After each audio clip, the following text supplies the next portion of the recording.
आज आप सब लोगों ने गुजरात की बीजेपी सरकार की तानाशाही का जीता जागता उदाहरण देख लिया। आज सुबह 11 बजे मुझे गुजरात की राजकोट में जो जेल है, राजकोट की जेल में बंद किसान नेताओं से, किसानों से मिलने के लिए जाना था। मुझे उनसे मिलने के लिए नहीं जाने दिया गया। आप सोच सकते हैं कि इससे बड़ी तानाशाही और क्या हो सकती है। मैं कोई आतंकवादी हूं? मैं कोई क्रिमिनल हूं? और जो लोग जेल में बंद हैं वो लोग किसान हैं, हमारे देश के नागरिक हैं। वो लोग कोई क्रिमिनल नहीं है, वो लोग कोई अपराधी नहीं है। मैंने कल अप्लाई किया था जेल में मिलने के लिए, लेकिन आज मुझे सुबह सुबह मैसेज आया कि आपको उनसे मिलने की इजाज़त नहीं है। मैं सोच रहा था, अंग्रेज़ों ने जब भगत सिंह को गिरफ्तार किया था, भगत सिंह को भी उसके साथियों से जेल में मिलने की इजाज़त मिला करती थी। भगत सिंह को भी, उनके साथियों को भी कभी भगत सिंह से मिलने से रोका नहीं गया। क्या इसी के लिए हमारे स्वतंत्रता सेनानियों ने लड़ाई लड़ी थी आज़ादी की कि एक दिन ऐसी सरकार आएगी जो कि अंग्रेज़ों से भी ज़्यादा बदतर होगी, अंग्रेज़ों से भी ज़्यादा क्रूर होगी, अंग्रेज़ों से भी ज़्यादा अत्याचारी होगी। 2 महीने पहले हड़दड़ के अंदर जो किस्सा हुआ, किसान, आज गुजरात एक खेती प्रधान देश है।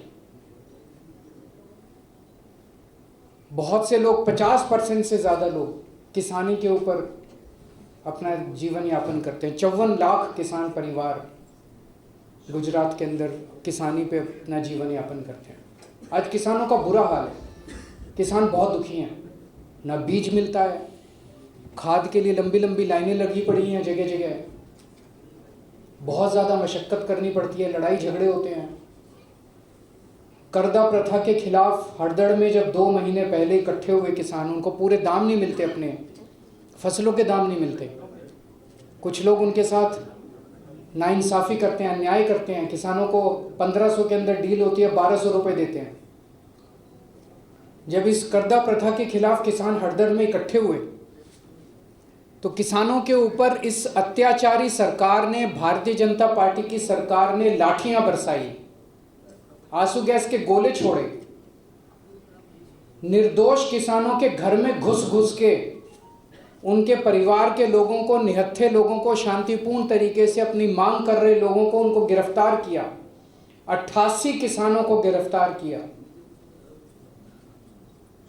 फर्जी मुकदमे किए, फर्जी एफआईआर किए। 2 महीने से वो किसान जेल में हैं। उनमें से 42 की बेल हो गई है, बाकी लोगों की बेल एप्लीकेशन है। और जिस दिन बेल की सुनवाई होती है उस दिन पुलिस वाले नहीं पहुंचते कोर्ट में। तो जानबूझ के, इसका मतलब जानबूझ के आप उनका मनोबल तोड़ना चाहते हो।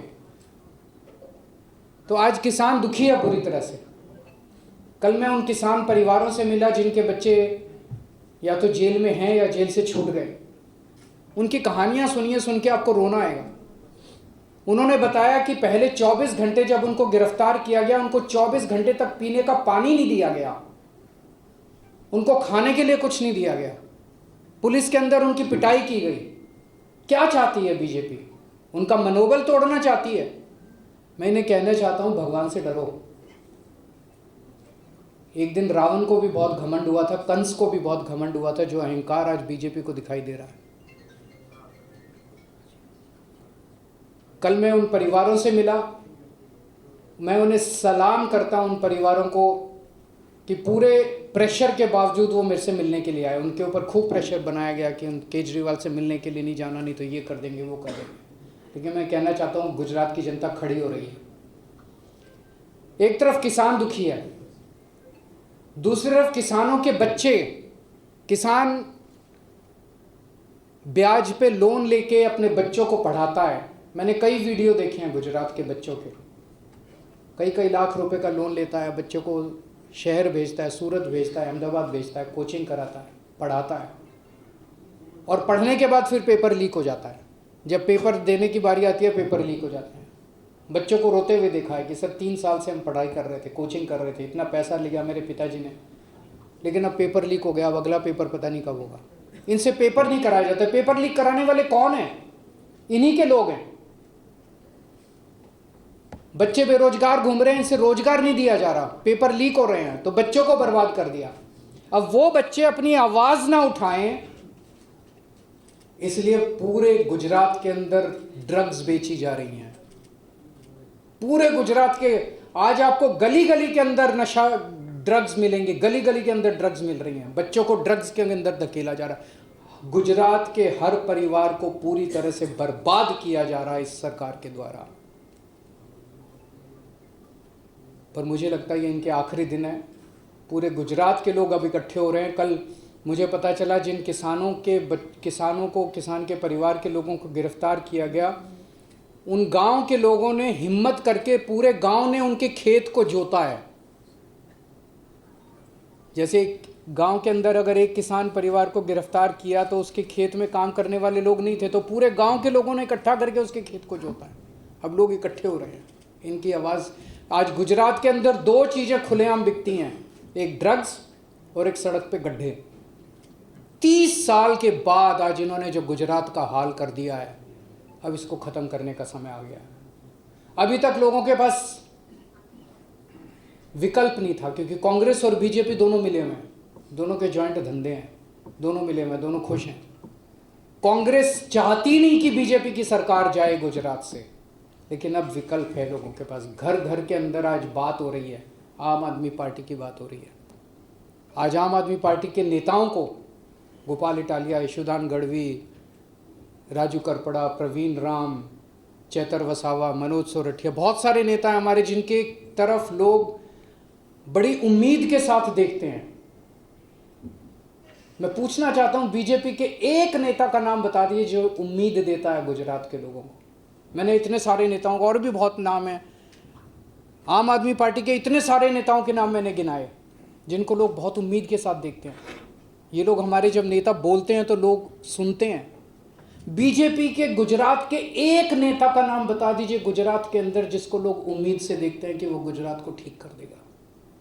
कांग्रेस के एक नेता का नाम बता दीजिए जिसकी तरफ लोग उम्मीद से देखते हैं कि वो गुजरात को ठीक कर देगा। उनके पास एक भी नेता नहीं है, कोई उम्मीद नहीं है इन दोनों पार्टियों से। आज आम आदमी पार्टी उम्मीद है, और मैं लोगों को कहना चाहता हूं, आप लोगों को ही गुजरात बचाना है। हम लोग तो बहुत छोटे हैं। गुजरात बचाने की जिम्मेदारी गुजरात के लोगों के ऊपर है। आपको सामने आना पड़ेगा, डर निकालना पड़ेगा। ये एफआईआर का खेल जो खेल रही है बीजेपी, एफआईआर से डराना चाहती है। मैं भी जेल होके आया, 6 महीने जेल रहा। हो सकता है आपको भी जेल में डाल दें, 2 महीने 3 महीने। मैं आपको जिम्मेदारी दे रहा हूं, जिन जिन लोगों पे झूठी एफआईआर करके जेल में डालेंगे, हम लड़ेंगे आपके लिए। और जिस दिन सरकार बदलेगी गुजरात की, 2 साल के बाद चुनाव है, जिस दिन सरकार बदलेगी, 24 घंटे के अंदर सारी झूठी एफआईआर वापस लेंगे और गुजरात के लोगों को तंग करने वाले मंत्रियों को जेल में भेजा जाए। हम इंडिया गठबंधन का हिस्सा नहीं है। बीजेपी और कांग्रेस का अलायंस जो है, ये अलायंस मिलके पिछले 30 साल से गुजरात में सरकार चला रहा है। कांग्रेस चाहती ही नहीं है कि गुजरात से बीजेपी जाए, लेकिन अब गुजरात के लोग मिलके, अभी तक गुजरात के अंदर तानाशाही की सरकार, बीजेपी की सरकार चल रही थी, लेकिन अब लोगों की सरकार आएगी, जनता की सरकार बनेगी। मुझे लगता है कि देश में इस वक्त इतनी ज़्यादा समस्याएं हैं, उन समस्याओं के ऊपर चर्चा होनी चाहिए। अभी ये जो इंडिगो एयरलाइंस का पूरा घटनाक्रम हुआ, हजारों की संख्या में एयरपोर्ट्स के ऊपर अफरा तफरी मची हुई थी। पूरी दुनिया भारत की तरफ देख रही थी। 21वीं सदी का भारत, एक आधुनिक भारत होना चाहिए, और हमसे अपनी एयरलाइंस नहीं संभलती। कुछ तो गड़बड़ है। एक कंपनी ने पूरी भारत सरकार को घुटने पे टेक दिया, ऐसा हो सकता है? तो या तो भारत सरकार निकम्मी है, उनको सरकार चलानी नहीं आती है, और या मिली हुई है। मुझे दूसरा ज़्यादा नज़र आता है, मिली हुई है। ये जो इंक्वायरी बिठा दी, अब एक कमेटी बिठा दी, बेवकूफ़ बना रहे हैं, आंखों में धूल झोंक रहे हैं। बहुत बड़ा स्कैम है ये। वो पूरे देश के लिए एक बहुत बड़ा गेटवे बन गया है ड्रग्स का। मुंड्रा पोर्ट से बहुत बड़े बड़े कंसाइनमेंट पकड़े गए हैं। वो कहाँ गए? उनका दोषी कौन था? कुछ पता चला? कुछ नहीं पता चला। और जो नहीं पकड़े गए, जो निकल गए, उसका तो कोई हिसाब ही नहीं है। तो मैं कल भी बहुत लोगों से मिला, शाम को भी बहुत लोगों से मिला, दोपहर में भी बहुत लोगों से मिला। आप एक बार जनता से बात करके देखिए, पूरी जनता आज कह रही है गुजरात के अंदर कि गली गली के अंदर ड्रग्स बिक रहे हैं। पूरे के पूरे गुजरात के युवाओं को अंधकार में, भविष्य की ओर उनका भविष्य अंधकार में होता जा रहा है। गुजरात सरकार क्या कर रही है? क्या गुजरात सरकार की मिली भगत के बिना ये हो सकता है? नहीं हो सकता। आज पंजाब को देख लीजिए। पंजाब में जब हमने सरकार संभाली थी, गली गली के अंदर नशा बिकता था, गली गली में ड्रग्स बिकते थे। वहां पे नशा बेचने वालों के घर तोड़े जा रहे हैं बुलडोजर से।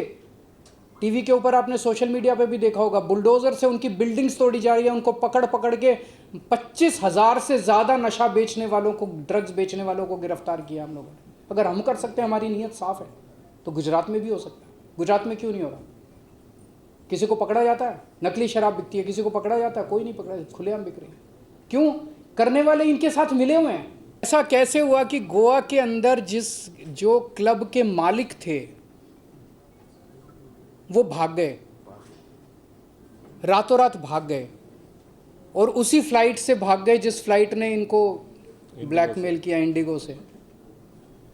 तो भारत सरकार केजरीवाल को तो जेल में डालती है, लेकिन गोवा के अंदर 25 लोगों की हत्या करने वालों को देश से भगा देती है। इसका मतलब बीजेपी मिली हुई है। मिली हुई है कि नहीं मिली हुई है?